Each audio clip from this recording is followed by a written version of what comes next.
How is heat transfer measured in engineering systems? Have you ever wondered how engineers measure heat transfer in various systems? Understanding this process is essential for designing efficient mechanical systems. Let's break it down into simple terms.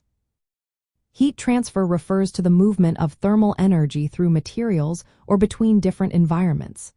This measurement is vital for optimizing systems like heat exchangers, engines, and electronic cooling. There are three main ways heat transfer occurs: conduction, convection, and radiation. Each method has its own characteristics and measurement techniques. First, let's talk about heat flux sensors. These devices measure heat transfer as heat flux, which is the amount of heat that moves through a unit area over a specific time. They work by detecting temperature differences across a known thermal resistance. The formula used here is heat flow equals thermal conductivity divided by thickness times the temperature difference. Common types of heat flux sensors include Gardone gauges, Schmidt-Bolter gauges, and thin-film heat flux sensors. These sensors can be placed on surfaces to measure different types of heat transfer, whether it's conductive, convective, or radiative. Next up is the laser flash technique.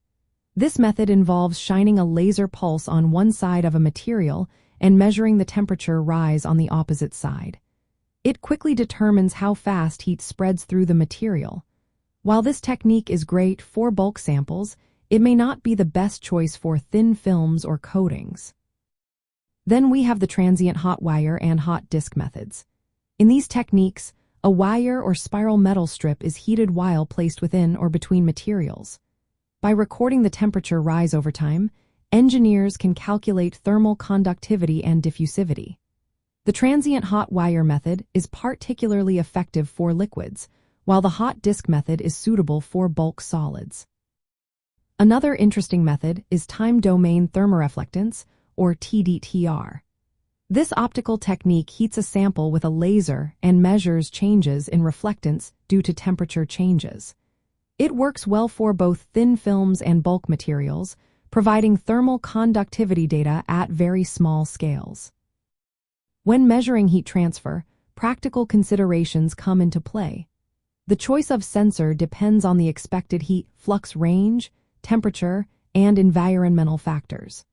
Real systems often involve a combination of heat transfer mechanisms, so it is essential to select sensors that can accurately capture these effects. Calibration and proper sensor placement are also key to obtaining accurate measurements. In mechanical engineering, understanding how to measure heat transfer is fundamental for improving thermal management, energy efficiency, and safety in various systems. By using specialized sensors and techniques tailored to specific materials and conditions, engineers can effectively analyze and optimize thermal performance.